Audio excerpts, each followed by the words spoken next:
everyone, welcome to a special edition of Geeks Not Nerds. I'm Captain Logan. And I'm Ben. Hello, Ben.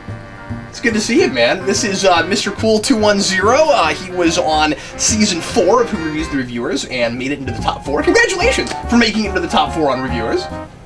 What a coincidence. Season 4 of Who Reviews the Reviewers, and I make it to number 4. Hey, wow. It's all a conspiracy, Cap. I'm telling you. I wonder if Fusion said that when he won Season 1. Maybe. Today, Ben is joining me to talk a little bit about film scores. We're going to explore the importance of music to the storytelling process in movies, focusing probably primarily on superhero things, since, you know, that's my niche.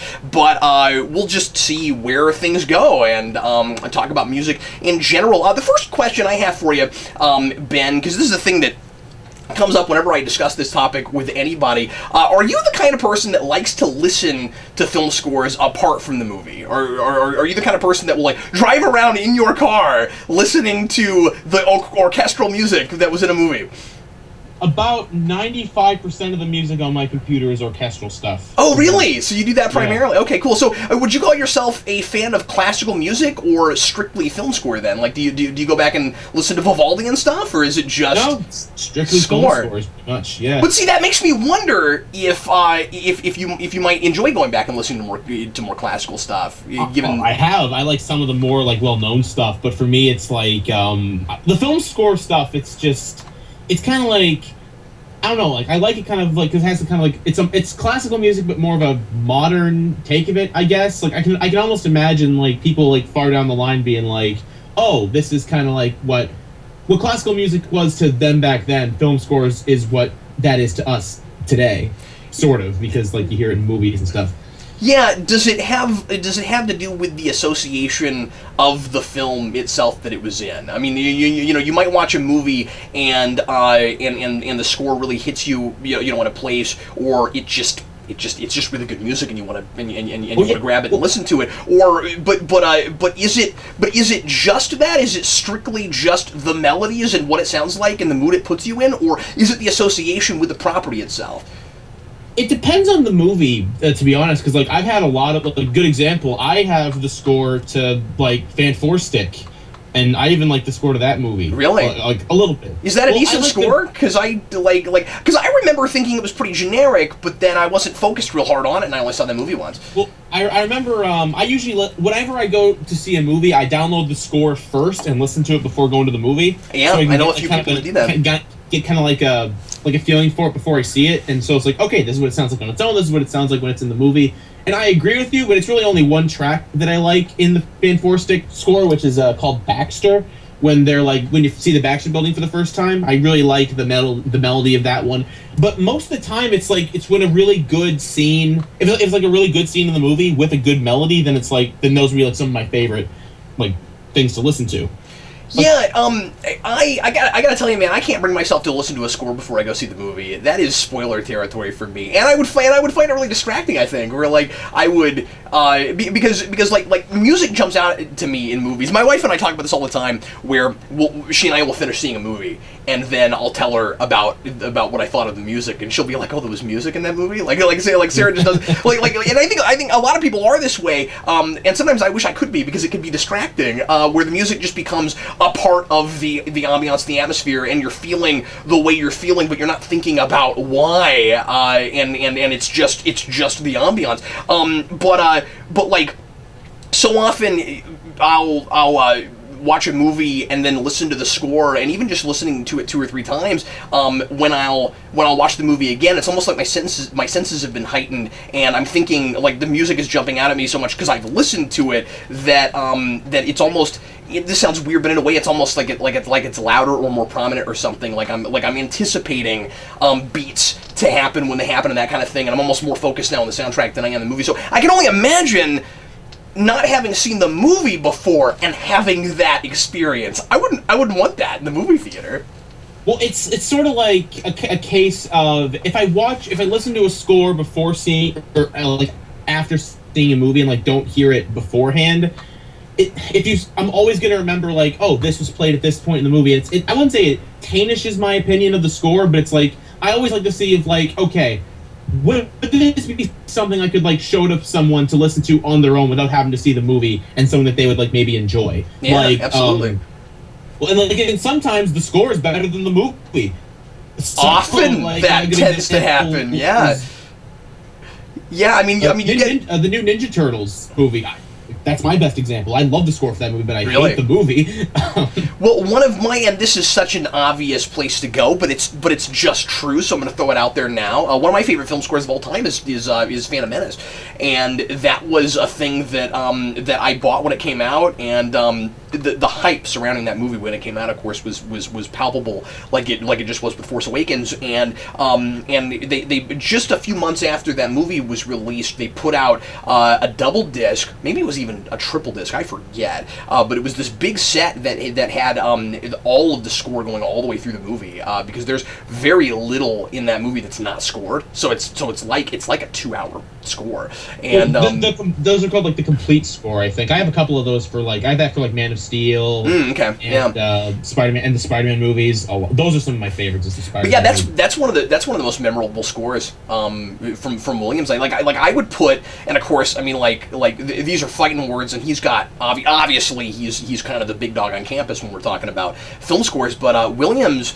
I don't know, man. I put that probably in my top 5 of his scores. I could see why. Like for me, I like Williams. He's not one of my favorite composers. Oh wow, I'm surprised to hear you say that. Well, the thing is, I mean, kill me if you wish, and people have tried to over me saying this. Luckily, I live in Canada, so you'll never find me. Oh, sorry. All you Geeks Not Nerds fans in New Brunswick, come find me. Well, like I remember I was watching A New Hope a while ago, like in preparation for Force Awakens. Yeah.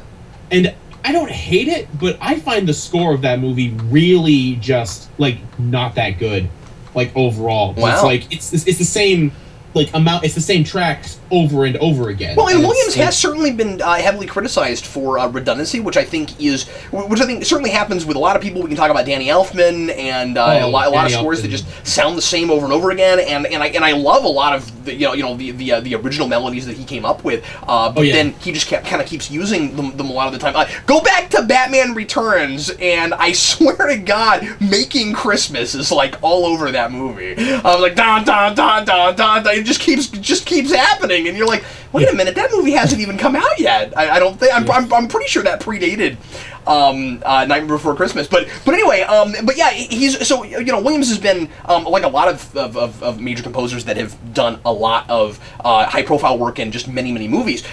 He's been criticized for that, but he's also been criticized just for ripping off a lot of classical music. Really? Where if you really know your stuff, and I don't, but if you and I mean like there are composers that I like a whole lot. I'm just not I'm just not an expert or anything. And am not one of these people that can like rattle off names of pieces because they're all like waltz in whatever minor, and I just can't remember that. And so anyway, but like a lot of his scores, I've heard people say that if you really know your stuff, this came from a movement of this really popular piece, and yeah, apparently that's a thing with him. Well, it's like one of the ones, and this once again criticize me if you wish, but one of the ones I really like is Hans Zimmer. I mean, yeah, a lot of his action movie stuff kind of sounds similar, but he does have a very diverse library of music. Like I saw he did like he's doing Batman versus Superman this year, and he's also done like he also did like the Cameron Diaz comedy The Holiday, and it's like listening to those two scores, they sound completely different. And it's like he's good at like spreading himself out, and those are the composers that like can really get behind, are the ones that like have a very they have a something that fits them, but they can still like branch out and do other things and like do other genres of things. One of the things that's really fascinating to me, I'm going to look this up and make sure I'm right about it. I think it was Williams who did the Home Alone soundtrack. And I'll check real quick and make sure I'm right about that. But that is a fascinating movie because it's directed by Chris Columbus, who has more like bigger, more kind of like epic credits under his belt with Harry Potter and stuff after that. And it's a movie that looks and sounds a lot bigger than what it is, which is really kind of fascinating to me. And you go back and you listen to that soundtrack, and that soundtrack is 75% of what makes that movie work.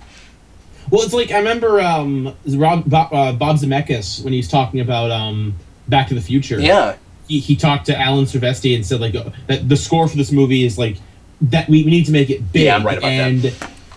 Like a different score to that movie might have made the movie feel smaller than it was. But like with what they have, it does feel like this really big, like a kind of epic adventure movie, even though it's just them running around a small town for like 2 hours. Well, let's go back to Zimmer for just a minute, because obviously he's one of our big, modern, current composers. Him and Giacchino, who I also want to talk about some. He I think is really important for action movies since Batman Begins, because not everything, that's hyperbolic, but so much stuff sounds like Batman Begins right after it, and it's really interesting if you go back and look at, and I don't have any great examples on the top of my head right now, but I remember going to the theater right after Begins in like 06 and 07 and seeing a lot of movies that were straight up doing that big bombastic drum stuff that movie was doing, the and like this driving score, like you're on a train track the whole time, and we a lot of people credit him a lot more after Dark Knight, simply because a lot of people didn't see Begins until Dark Knight was huge, and then people went back to it. But he was already influencing a lot of scores just right after that, and then of course you look at a lot of video game stuff, and it's doing that real hard also, especially after Dark Knight, certainly. So he kind of created the big popular flavor of what action movies sound like in the mid to late 2000s. I have not been as impressed with some of his stuff lately, but he's such a go-to composer that I think he works too much. I disagree with you on some of his stuff. Mainly, I love the Man of Steel score a lot. Oh, I think it's good too. Yeah, no, it's fine. There's other things I've heard from him that I just wasn't super impressed with, but again, don't have a list in front of me. But yeah. That was like the big one where it was like, for me, it was like, yeah, that one's a very that one was like a really good well, for me with scores, like I wasn't too impressed with the Dark Knight and Batman Begins scores. Oh, well, you're wrong. Those are I'm just kidding. Begins is they're well made, but it's sort of a thing of like, that's not the scores I like. That's fine. See, the thing is, I think you and I look at score a little bit differently, because you listen. You're saying that you go around and you listen to a lot of score, and I don't. And for me, it's like select ones with a movie that really resonated with me, and a soundtrack that I wanted to listen to again because I wanted to be in the mood that I was in watching the movie, not watching the movie, and that's the reason that I would listen to a soundtrack. And so Begins was a soundtrack that I would listen to whenever I wanted to get really motivated. It's a really driving score. It's easy for me to listen to that and just kind of get my work hat on and want to get pumped up and want to really get rolling on something. That's a score that I listen to some when I write rewinds and things like that, just depending on what the movie is. And actually, the music I listen to when I work kind of depends on what the project is I'm working on. But anyway, so I don't know. That's why I listen to that, to that a lot. But it's not the kind of thing that you're going to go around like humming necessarily. Well, that's the thing. That's exactly what it is with me. A lot of the scores that I listen to are more of the kind of, like, good example would be if you were to pick like if I were to pick like a theme from Star Wars that was my personal favorite from there, it would be the Force theme. Like, like the do do do do do. Oh yeah, sure. Like, mine too. Absolutely. Because I like the kind of more like smaller and kind of quieter and like more piano-y or violin type stuff. And like Begins and Dark Knight have that to an extent, but for me it's like too much of, when I'm listening to music, unless it's like something like kind of like a poppy song that's like really like kind of cheery, I don't like to get like motivated a lot. Like I kind of use I listen to music to relax, so Yeah, that kind sure. of music like, really helps me. Well, I'm just really dramatic, Ben. Yeah. Well, yeah, you got even just those hand motions. Like I'm really dramatic here. I'm trying to tell you something. Like That was the joke. Thank you, because Yes. jokes are always funnier when you explain them. exactly. That's my job, to explain the jokes to your fans. What do you think of Michael Giacchino? I haven't listened to a super amount of his stuff. I liked his score for Into Darkness. Oh yeah, his Star Trek work is fantastic. His his 09 score is better. Of course, he's using a lot of the same stuff in Darkness. But boy, I love his 09 score. What he did with the after credits in mixing his theme in with the TOS theme is kind of genius. It's really good stuff. Well, like for me, it's more like I like him, but I haven't seen a lot. Like when I hear about a score, it usually is like I'll be like, okay, I'm gonna see this movie, so I'm gonna listen to the score before watching it. And I haven't seen a lot of the movies he's scored, to be honest. Oh wow, really? Okay. Well, did you see Jurassic World? I did a while ago, but He did that, and I wasn't real impressed with that. I mean, some of the stuff that he did in incorporating Williams' original theme was okay, but overall, I thought that was kind of a lackluster score. But that's the thing with me with I don't want to say it, but I'm just not a big Jurassic Park fan. Oh, how dare you? That's okay. So like I like Jurassic World, like okay, and like the score for that movie, I agree with you. It didn't really stand out to me all that much. So it's like, even if I listen to a score before seeing a movie, it's like it still has to still stand out for me. Be something like, oh yeah, I really remember this. Oh yeah, sure, like, absolutely. Watching the movie. Like I said, I tend to kind of look for score a little bit when I'm seeing a movie, which is funny because it's not a thing that you and I talked about this before we were recording. It's not a thing that I talk about a ton when I'm reviewing stuff, but I always have it in mind. But like, I'm always thinking about every aspect of a movie and how it's and how it's working to enhance the story, and whether or not it's detracting from it. A lot of the thing for me with score is if I'm noticing it, it's gotta be not because it's too busy and overpowering the movie. You don't want your score to be like first and second season Star Trek: The Next Generation, where it's like it's like you're watching a symphony, and you're just like, I mean, the music's good, but it's not fitting the rather mundane thing that's happening in comparison, and it's a lot more interesting than what I'm looking at. That can be a problem. Although that helps Star Trek: The Motion Picture. Imagine as slow as that movie is, imagine it without that music. It's like that's the thing. I've said this to a lot of people like who don't kind of understand. Like I've talked to people before, like, oh, I listen to film scores as a hobby, and they're all like, oh, really? Well, just the stuff in the background. Who cares? And it's like, well, a good score can make a great movie or a great scene even better, and a bad score can completely ruin a movie or ruin a scene, like completely. For me, anyway. Like good acting and all that, but it's like I remember. I occasionally will go on like the internet and like watch people rescore scenes from movies and TV shows. Interesting, yeah. And like a good example was a Doctor Who episode. They did a Christmas themed episode, and like someone rescored it with kind of a more Christmassy sounding score. And I'm like, that actually fits a million times better than what we got. Now every time I watch the movie, I want to like remember like, oh yeah, it's that score that fan put in, not what we actually got in the episode itself. And like it, even though it was only like they just took the music out, but it was something else. It enhanced the scene by like a lot to me. Yeah.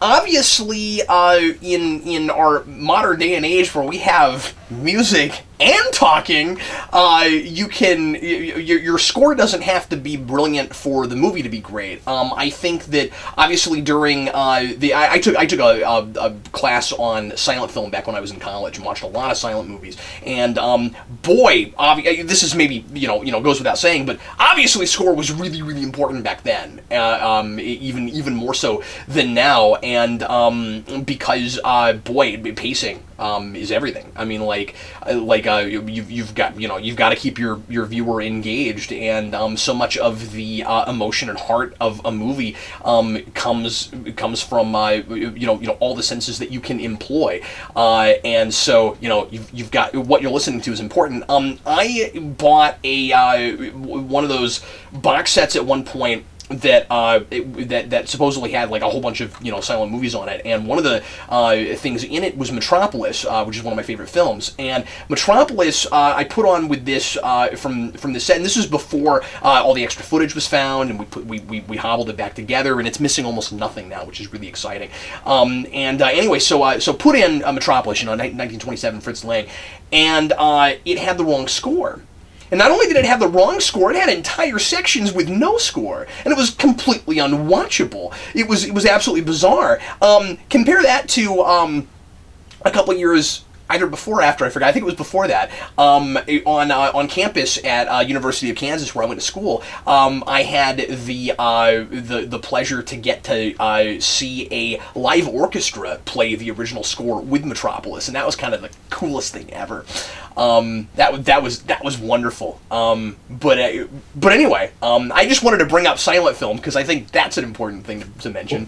Well, it is. It's like it's true what you're saying. Like score does play, especially an important part back then. But like even now, where it's like I remember another scene where I did this as a joke, where I did the same sort of thing. Like I took just let's see an episode of Doctor Who, because those are really easy to take like the score out because like it's a different editing talk. And I just took the score out and played the scene as it was to see how it would play out, and it made the scene insanely awkward.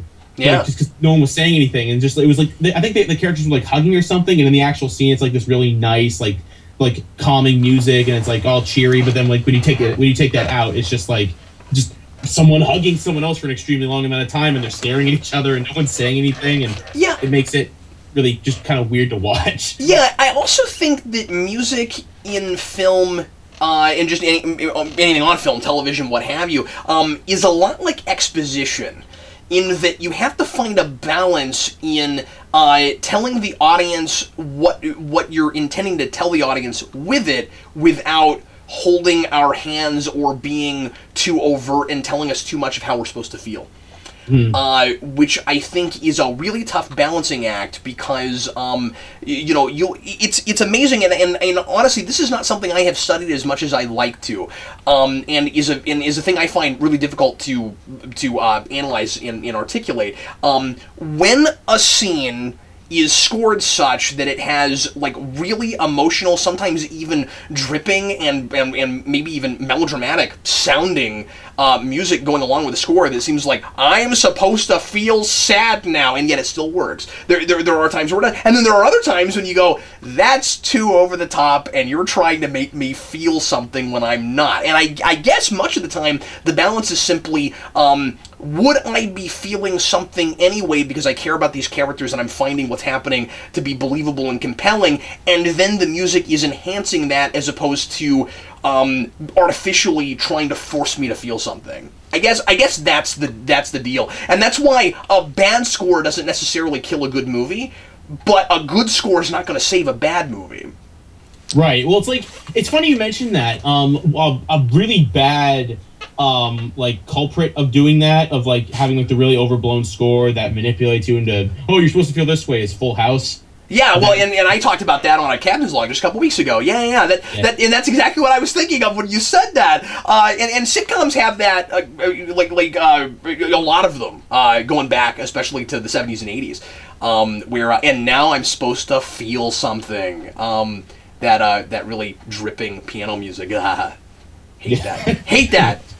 That is irritating, but I guess I guess I was a bit exaggerating a little bit. 'Cause, a good score doesn't ruin a good movie, or a good score doesn't make a bad movie good, and a bad score doesn't ruin a good movie. But I guess it's a sort of a thing of like if you're watching a bad movie and it's a bad score, that'll only make the movie worse, and then absolutely, and vice versa. A really wonderful score can certainly elevate your enjoyment of a good movie, and I think it's I compared it to exposition as far as in communicating something to the audience, but it's also sort of like special effects, right? In that you can have really shoddy production value and and as long as you've got a really good script and really good performances and somebody that sort of knows what they're doing behind the camera. Even if the effects are really silly, sometimes you can it'll still be a good movie. And I think the same is true of score. Now you can ruin any sort of a movie with even great score if your sound balance is crappy, like in Constantine. Yeah. But Oh yeah, I've seen some movies. I forget what movie it was, but they were doing like the movie was playing or whatever, and they're doing the score, and the score was overpowering the dialogue. Yeah, I couldn't hear what they were saying at all, and I'm like, speak up, like turn your music down. It's always frustrating too, because as the viewer, you always think there's something you can do about it. No matter how much you know you can, you're gonna turn up your volume and hope it fixes it, and it's not going to. No, exactly. It's like, and that's actually an interesting idea. With speaking of that, I just remembered something else with a film score, where you take a scene where that's like completely like quiet, like a scene where like no dialogue, or like maybe they're screaming but you don't hear anything, but instead you just hear the score. That can be really effective, but that can also look really silly sometimes if like done wrong. Yeah, it's tough to know when to do that. Places. I think again, GNN did that a little bit in 09, where I mean in Star Trek 9, where you'll have. But what you're talking about is when you've got a scene where somebody is like freaking out, and the idea is that the sound is so dissonant, and what they're saying or what they're doing would to get in their head, because that's usually when you would do it. Is that you're getting in their head, and the sound they're making is so like loud and all encompassing that it doesn't even matter what it sounds like now. Like it's and so now the music comes in, and depending on what the music sounds like, a lot of the time the idea is that person is almost like out of the world now. It's like an out of body experience. Oh yeah. And you're right, that can be really effective. Of course, I think it's also important to talk a little bit about when not to use music, when to just pull out entirely. And how wonderfully effective that can be for tension, and for to make the moment feel more urgent. Well, I remember you were in a superhero rewind you did, I think, on Batman Beyond. And it was the Shriek episode, or one of the Shriek episodes, or something like that. Oh, and yeah. It was a scene where they wanted to have it with no sound at all, like no score, no jumping, no punching, none of that. Oh, I wish they'd done that. I wish they'd gone all the way with it, because it's really effective. The amount, as long as they do that for like 10-15 seconds, and then they start layering on things where they'll add, I forget what it is. I know what it is. It comes up with just music, but now no sound effects, and then eventually the headset comes off, or whatever it is that I forget what it was. Was it just he rendered death momentarily? I forget what exactly the context was. But Bruce Timm said that he was worried that people would be channel flipping, and they'd stop on that scene, and they think there was something wrong with their TV.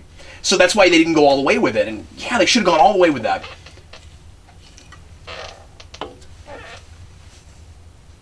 Oh yeah, for sure. And it's like another like kind of good scene where that sort of like a scene that's done a lot for, where it's like where they'll have like it be like nothing, you hear nothing except just the score itself. Is death scenes in movies. Yeah. It's like really popular with those ones. I mean, I remember one of the biggest ones is Lord of the Rings. I don't remember exactly which one it is, because it's been a long time since I've seen those movies. But when Gandalf's like falling down the pit after fighting that like giant demon thing, like you just hear Frodo shouting like no, but then after that you hear nothing, and you just hear the music, and you kind of like, you're kind of getting into like, what the characters are feeling. And that's actually a really good way to go with scores. That, like, if you want to get into score, sort of like when you're doing a score for a scene, don't do what you think sounds cool. You try to get into the character's head and try to make it fit with that scene. Like, not just like, because that's what some people think. It's just like, oh, it just sounds cool in order for it to be a good score. It's like, no, it's much more to it than that. Well, and something that's obviously really popular to do these days, and maybe it's something that we've done going all the way back, but a lot of composers, and maybe this is just even modern convention now, a lot of composers like to give every major character kind of their own theme. So when they come on the screen, that character kind of has some kind of melody that goes with their personality, and it's kind of neat. It's like giving everybody a theme song in a way, but you gotta be careful not to make it so sing-songy that it's like a Saturday morning cartoon. But it's kind of neat to have something to go along with that character that that kind of reverberates in your brain after you've left, and to when you start really thinking about it and analyzing it, discovering how much that really fits with that person. Well, it's like with superhero scores, that's where it works really, really well. I think so too. Where it's like a good example was I remember with looking at Captain America, or the two movies I compare it to are Kick-Ass and the Captain America movies, where in Captain America, like, they got a different composer for the second movie, and he pretty much changed the theme completely for Captain America. And I like the theme that they have for both of them, but it's sort of like, I kind of wish they would have had like a consistent theme for him specifically throughout those two movies. Whereas with Kick-Ass, it is the same like melody whenever Kick-Ass is on screen, and like when Hit Girl's on screen, or when Big Daddy's on screen, or whatever his name is, the villain of the second movie. Like it sort of like helps connect it. If you're doing sequels, it also helps connect those movies a bit more if you like have a consistent kind of like tone or like theme for like that character throughout all of them. I think it's a case-by-case basis thing, and I'm gonna fight you a little bit on Captain America, because the theme first of all, we did not completely disregard that theme or ignore it with the second movie. It opens with it, and there's very subtly that melody when you first see Steve Rogers running on the track. And we get away from it because we're not in the 40s anymore, and that is the World War II. I guess that's a bad example. A better example, I think would actually be then Amazing Spider-Man 1 and Amazing Spider-Man 2. Once again, different composers or whatever, but not only do those scores sound absolutely nothing alike, like they don't have a main theme for Spider-Man movie. Like they have like a main like Spider-Man-ish theme in the first movie, then they have one in the second movie, and they sound completely different from I have big issues with the Amazing Spider-Man 1 score. The more I've watched 2, I've liked that. I think Zimmer did that. I've liked what he did with that a little bit better, and he does have a definitive Spider-Man theme in that. And I think it's pretty good. The first one was scored by the guy who Horner. Thank you. There is stuff in that movie that's just like straight up Wrath of Khan again. It's like really weird. Like going back to his Star Trek work. Well, that's the big thing is Horner has actually been interviewed about, or he was interviewed about that about the first and second movie before he passed away. Yeah. And apparently Sony was like really like sort of like, no, you have to do it this certain way, and they didn't like get to give him free reign to do what he wanted, or at least they didn't like Mark Webb didn't really get free reign to do what he wanted and like collaborate with Horner. And I disagree with you on the first Amazing Spider-Man score. I like that score a lot, and I actually kind of like. Oh, I'm not saying it's bad. Here's the thing: there are some melodies in that are cool. There's one bit there's two bits that drive me absolutely nuts in that, and I've talked about this in other videos. But there's one bit where the music that's going on during the fight with the lizard in the school just doesn't even go with what we're watching. I don't know what he was thinking. I agree with that one. I don't get that. The other bit is the violin stings when the lizard is trying to get to Gwen Stacy are unintentionally hilarious. That cracks me up. You got that. Yeah, we didn't need that. So when I say I have big problems with that movie, with the score in that movie, those are the two bits. But then I noticed when I did the commentary on that with Dan during the closing credits that there's some beats in it that are just straight up Wrath of Khan beats. He just repeated himself again. Well, people criticize that movie for that sort of thing, but the big thing when it comes to I didn't notice it during the movie. I only noticed it in the credits, so it's like it's not that big of a deal. But I was just like, wow, really? Well, it's like a lot of them do kind of do that same sort of thing. Like Brian Tyler has actually been criticized for doing that a lot as well. Like if you listen to his Iron Man 3 score and then go to Ninja Turtles. Like, I forget the name. The name of the track I think was New Beginnings. It's the scene with like Tony taking out like his heart and like throwing it out into the ocean or whatever. Part of that score or or that track literally has the Ninja Turtles theme in it. It's the exact same like theme he used. Yeah, and here's the thing. That's how composing and making music kind of works, is that you build on yourself. And so when people are noticing that in movies, I don't think it's always a problem. I like for instance, this is a thing that I find interesting and amusing, but it's not necessarily a huge problem. When you go and listen to the Darkman soundtrack, Danny Elfman, and then, and you know the Batman soundtrack as well as I do, because I've listened to it probably as many times as I've seen the movie. You'll realize that he wrote almost that entire score before he made Batman. It was just a year before Batman, and it's or maybe Darkman was 19. I forget. Honestly, I don't remember which came first. But and who knows which one he wrote first. But the reason that that I have a hard time buying that he would have written Batman before he wrote Darkman is that Batman feels like a refined version of the same score. So I'm glad he wrote it the first time, because then we got a way better score in Batman. And what he did in Darkman's really good, because of course it sounds a lot like Batman. But then so he's building on himself and improving on himself and constantly tinkering and refining, and that's a thing you do as a composer. So when it's going in a lot of movies that people are associating with different properties and different characters and things, it's really easy for us to kind of jump down composers' throats and say you're too derivative of yourself and repeating yourself. What's weird to me is when I hear the exact same, almost note for note beats in a movie. From a movie in 1982 with a new movie made in 2012. Like when Horner did that, I was like, that's really weird. That's not really building on yourself. That's more like repeating yourself. And I feel like Danny Elfman has kind of been repeating himself a lot the last few years. It's actually funny you mentioned that. A friend of mine, he doesn't like the Spider-Man score very much. Like the original one by Elfman. Elfman, yeah. And he thinks that sounds really similar to Batman. Some of it does. Some of it really does. But if you go listen to Danny Elfman has a particular flavor, and some people just didn't think it was suited for Spider-Man, and kind of fair enough. I mean, he was trying to make it a little bit lighter and less weird, but then you've also got a story about a guy who gets bitten by a radioactive spider, so I can see why Raimi might have thought that he might sort of be the right guy for that. But remember that Raimi directed Darkman, and he did Darkman. So that's where suddenly you've got Spider-Man and Batman kind of converging. It's really interesting. He ended up doing both of those two things. It's funny you mention that actually, because my favorite score for like any superhero movie at all, and this might shock you a bit, maybe.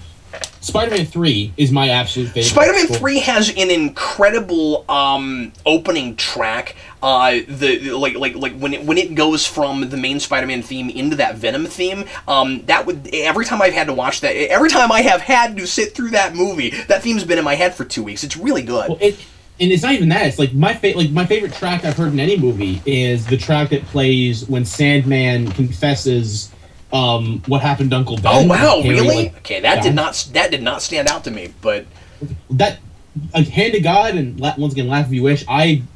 First couple times I heard that, I actually, not like in the movie itself, but like when I heard it like separately, I actually cried.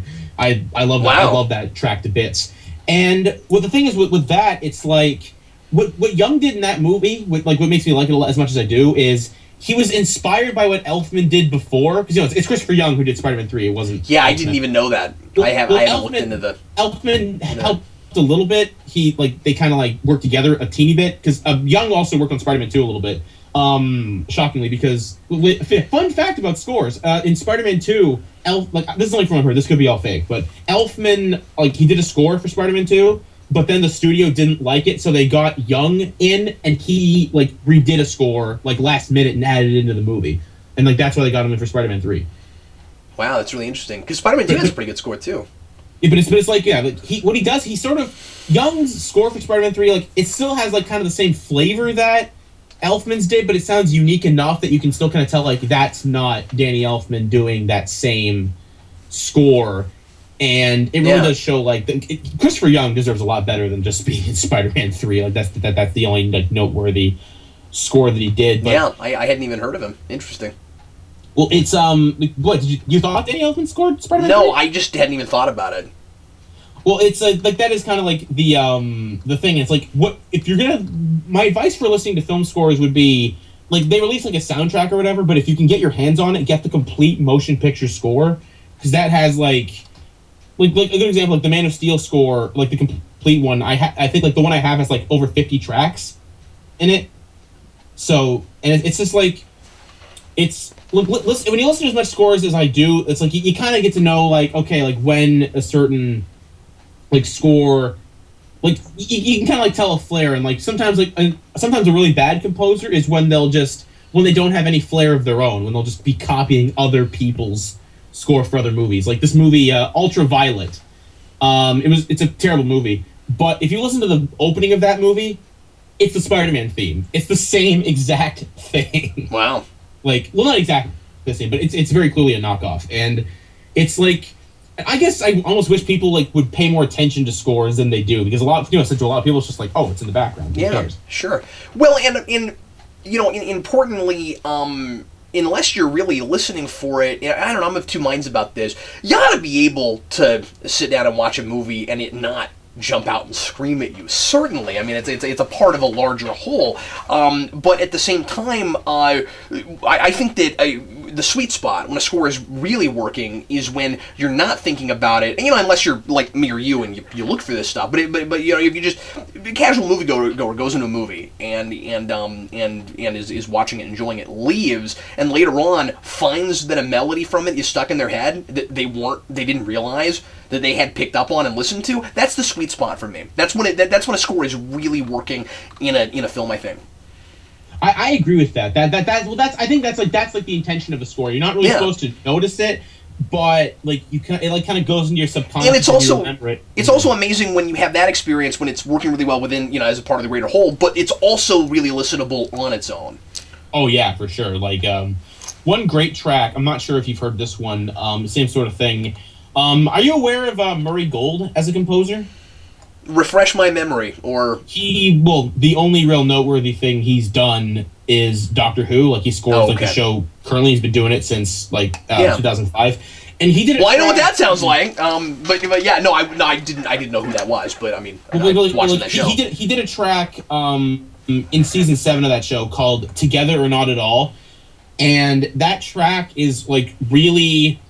That's a track like that. It really stands out in the scene. It really helps enhance the scene a lot, and it really it's really good like listening material for like when you just want to like listen to something. And actually, something I just thought of interesting thing for a score, when a studio will take a movie and instead of have a score, they'll have like a soundtrack play, like just like actual songs play in the movie. Sometimes it works and sometimes it doesn't, and it's a big risk.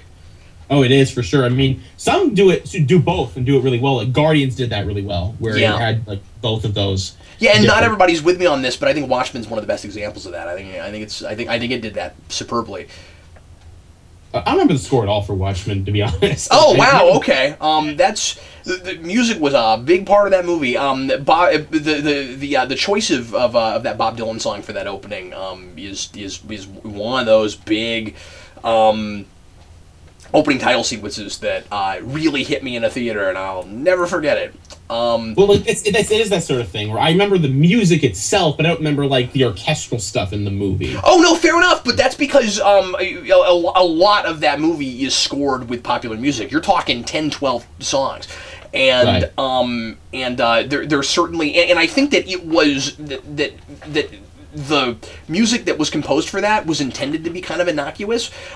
So it has this kind of like new agey sort of like in the background rock thing going on through a lot of it that I don't think would be very listenable by itself, but I think it's effective enough in the scene. But I think it does that so that the popular music will stand out more. Well, that does seem like it. And the other big one that I can actually think of is that I'm surprised I didn't think of until now is when someone will write a song specifically for a movie. And like we never got that anymore. We got that in the 80s like all the time. Like Danger Zone for Top Gun and you get it with Bond movies because it's a staple. It's a tradition. Yeah, but that's about Bond it. Movies, but it's like I think like the other like big one that I can like think of, like 50 Shades of Grey got like a freaking score, like a song made for that movie, and it's like that's an interesting idea too, where it's like you don't get like you don't get a composer, but you're like, okay, here's a popular artist now, watch our movie and make a song that fits our movie. Yeah, I mean, and I remember in the early 2000s there was a whole lot of somebody would be tapped to write a song to sell the movie, but it wouldn't be in the movie. And we did that a lot in the 90s too. Like you had, or sometimes it's not even they wrote it for the movie, like Batman Forever, you had that Seal song, Kiss from a Rose, and they sold that movie on that really hard. That song has jack to do with that movie. It has nothing to do with that film. But for whatever reason, it worked. And then you had we were talking about Spider-Man earlier. You had Chad Kroeger in Hero. That was even Spider-Man that was 2 everywhere. With Train. They did a song for that movie. Yeah, and again, I don't know that it had anything to do with that movie. The Train song, I don't remember that having anything to do with that movie, but anyway. It didn't. I remember it didn't. And like they'll have the music videos where you see like clips of the movie like kind of spliced in randomly, and see, I just know I'm going to go back and listen to that now and totally analyze it and be like, here's how it fits and why that works. Music video rewind starting in 2016. I would really like to deal with some score stuff. I've always wanted to talk film score more, like do just a straight up video on it and maybe do like a countdown list of best soundtracks. And the only reason I haven't is just because I can't get away with playing the music copyrighted. So like the best, like I'm glad you came up with this topic because at least I can kind of talk about it a little bit. I would be remiss if I didn't bring up. I would say probably tied for my favorite as far as superhero soundtracks go, and of course, I love Williams' theme for Superman probably more than the actual overall soundtrack. Oh, really? I actually. I mean, the soundtrack's really good. I'm just saying that putting it up in the. I still am not going to put it up at my tippy top just because. Well, I like his theme a little bit more than the score too. But to be honest, my favorite track in the Williams score for the first movie is the track that plays when Superman and Lois are flying. Like, that's my favorite track of that score. That's, like, really memorable. You know what ruined that for me, though? Superman 4? No! Can You Read My Mind is the name of that. And it has lyrics. And she says the lyrics during it, which is goofy and really 70s and kind of dates it more than it's intending to. And when she when she has that whole "Can you read my mind" thing, and it's weird because you're like, well, telepathy's not one of Superman's powers. I don't know, it's not a big deal, but I mean, it just it's an odd thing to suddenly have a voiceover and we're suddenly getting like an internal monologue from this character, or whatever. I never really thought about it until I looked at a songbook that had that in it, and what she says in that, what sounds like kind of poetry, is the lyrics for that music that fits in it, and it ruined it for me because I can't listen to that in that scene now without "Can you read my mind?" and I can't even do it. It's silly to me now. I've heard it without even like the dialogue thing over. Yeah. When it's just like that, it sounds like. No, it's a beautiful melody. I'm just saying that when I saw that, I thought it was hilarious. It was very funny. Still to this day, one of my favorite superhero film scores is John Ottman's for X2. Oh my God, that's such a good score. And I've said this before, but when we went to Days of Future Past, and Singer was cool enough to bring back Ottman, who had barely worked since then. I think I don't think he did a lot. Well, he's also an editor, so he edits movies for Singer, and then it's weird. I've never seen that before. An editor who's also the composer, and I guess so he's probably had some editing gigs, but I don't think he's really done a lot more score besides that. And anyway, man, I'm in the theater for Days of Future Past, not even remotely expecting it, and you get the Fox. And you get to the end of the Fox logo, and I went, oh my God, we brought it back. Because that's my favorite, like, it's my favorite score, or one of my favorite scores. Now, I was going to say, it ties with Danny Elfman's Batman score, because I grew up with that, and it's a big deal to me. But you get to Days of Future Past, and we brought that theme back, and that theme is like one of my favorite themes too. And I had a hard time not tearing up a little bit because it's just like so it's so bombastic and building, and then it's like, and I'm like, yes. Yeah, like I'd probably say, like you said, favorite superhero score is definitely Spider-Man 3, but then after that I'd probably say Man of Steel. After that, I know, like, yo, I'm the youngin on your channel. Of course I listen to the youngin. I love how saying you're a youngin, you're trying to sound like you're 85 and get off my lawn. You're like, I'm a youngin! It's like, that's not the right voice. Thank you, Cap. That was the joke. Okay. But it was like, yeah, like Man of Steel is one of my favorites, and then another one of my favorites. That's another example of a score that people think is better than the movie is the Danny Elfman Hulk movie. Like that has a really good, memorable score. I forgot that was. Is that Elfman? Yeah, that's Elfman. Wow, no, that is, weird. and that score is fascinating because that is a weird, in often places unnerving movie, and Elfman wrote it right for that, because that's a movie all about mental illness, and that is a mental illness soundtrack. Like, oh yeah, it is for sure. It's like, it's weird to think of like some of these composers, like, you know, Zimmer. He's composed for, like, at this point now, Zimmer's composed for the 3 biggest superhero like characters ever. Like, he's scored for Batman, Superman, and Spider-Man. And then Elfman, he did Spider-Man, Hulk, and Batman. So it's like, it's really... Now I'm waiting for Zimmer to score a Hulk movie, and then we'll be even. Yeah. Has he, besides Darkman, has he done any other superhero scores? Elfman? Yeah. Let me see. He helped with Avengers Age of Ultron. That's right, I remember. And I was trying to wrap my brain, because I knew that there was a movie last year that he had worked on, and I was going to ask if you remember which one it was, because I couldn't remember. Yeah, I couldn't pick out in the theater what exactly he did, but... Well, he did, like, most of it was Brian Tyler, but I think, like, the score at the farmhouse and the scene with Ultron and Vision together were done by Elfman. Oh, neat, okay. So just the more subtle stuff. That's interesting, that Elfman was brought in to do the subtle stuff. Yeah, it's kind of strange. And he also did the, I think he also did, like, the very final part of the score where, like, where you kind of, like, hear the theme again, like the theme from the first movie.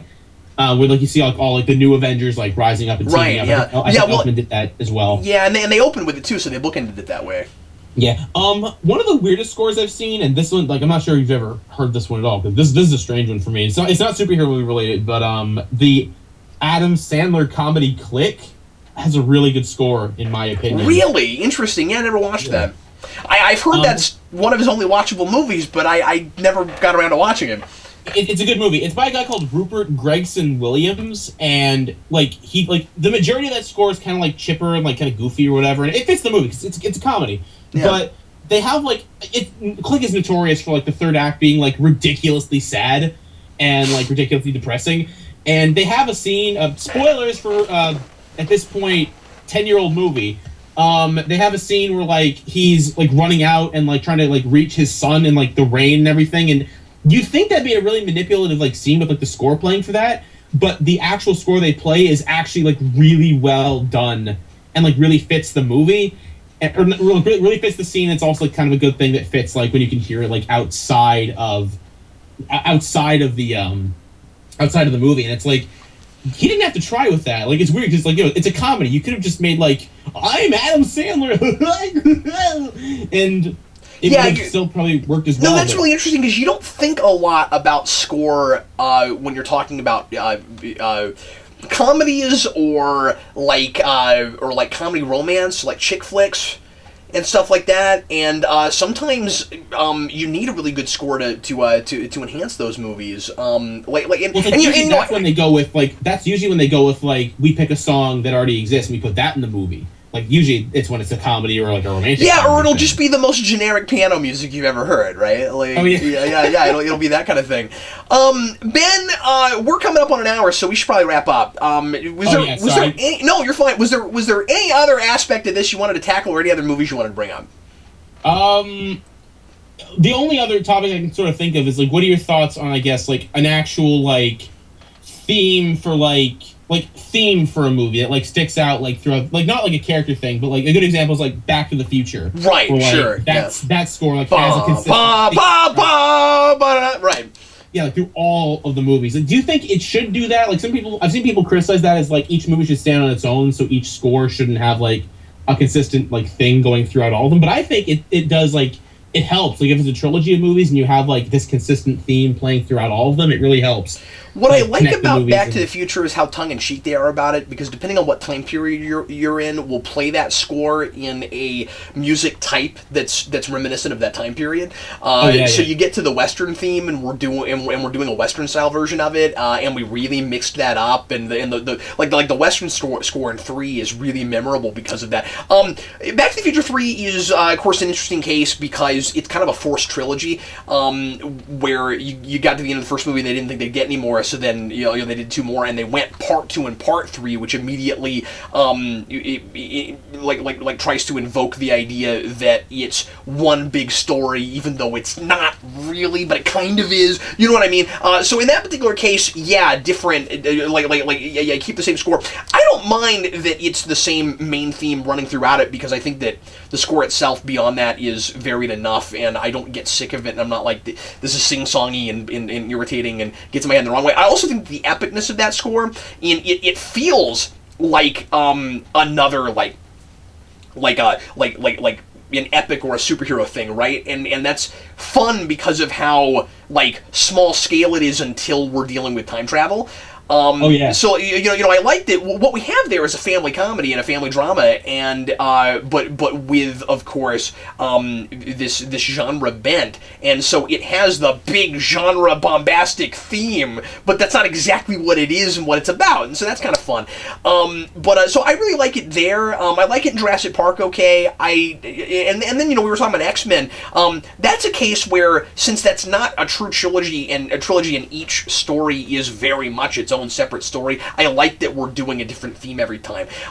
It worked with Days of Future Past going back to X2 because we were linking these 2 time periods so much. Now, at this point, I kind of think it would be okay, but maybe it's just because I love that theme, for that to just become the X-Men theme and we use it a lot. And the first X-Men movie kind of had its own theme also. First Class had a really neat, very different theme than from anything we'd heard in those movies, and I liked it a lot. But I'm glad that we moved away from it, because I don't think it was appropriate for the next story direction we went.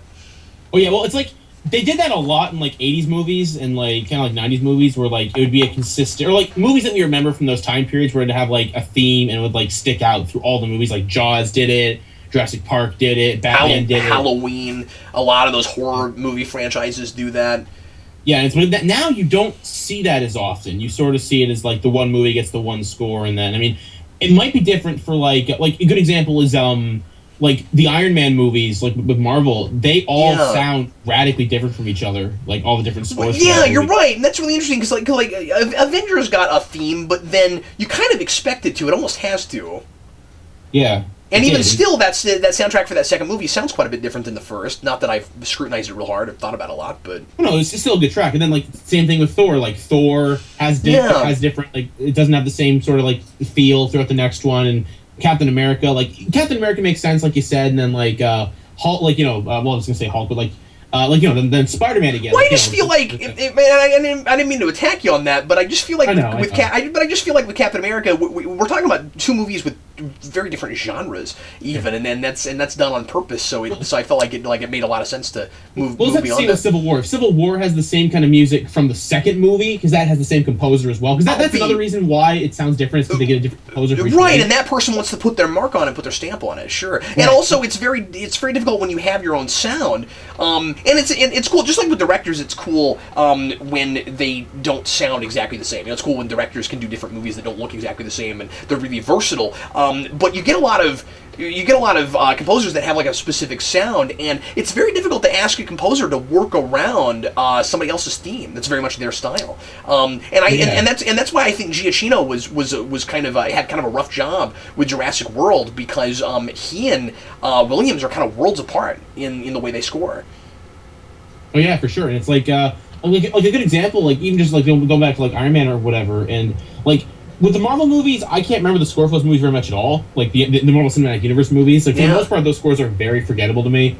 But then, I'll agree with that. Now, I like the Avengers theme a lot, but beyond that, yeah, the theme. But yeah, it's with the Iron Man movies, it's apparently the guy who did Iron Man 2, I completely forget who it is. It might have been Michael Janko or whatever his name is. Giacchino. That's not him. I don't think he did.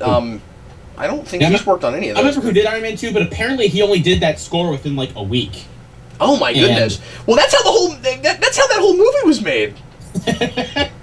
Yeah, but it's just like I guess it really it depends on the movie, and like if it's a series of movies that like have like an overarching story, I do feel like it should have like a consistent theme through like all the movies. Like every movie opens up with a kind of theme. I mean, like not all of them. Like you can't like if for example if they did like trying to think of like a movie that's not like superhero related or something like that. Like if like Ride Along 2, that's a movie that just came out now. It's like if they score that movie differently from the first one, no one's gonna care because it's I just think case by case. I mean, like it would have been a strange choice, for instance, to have an entirely different theme for each of the Harry Potter movies because that's one running story. But basically, John Debney apparently did Iron Man 2. Oh yeah, he's okay with his scores, but is there anything else you want to talk about? Because I'm rambling and I don't want No, you're fine. I'm good as well. I think that we ran the gamut on this pretty well, and obviously a topic that we may down the road come back to. And like I said, I really want to do some kind of a list of great superhero film scores on Rewind at some point, and might at some point do it and just put in timestamps and be like, sorry, but YouTube's not going to let me post music, so here's me talking about it. You could put the songs in the description, like link it to them. That's what I'm saying. Yeah, I'd probably just link it. Yep. But yeah. So anyway, everybody, thanks always for watching. Sure appreciate it. Ben, thank you so much for being on the program. Thank you. I was happy to be on. And yeah, great. I hope you had a good time. And I am Captain Logan. This was Ben, and I will see you again with Dan next week for more Geeks Not Nerds. If you have a question that you'd like to ask us on Geeks Not Nerds, feel free to leave that in the comments or send me a personal message on YouTube. And in the meantime, thanks again for watching. We'll see you next time.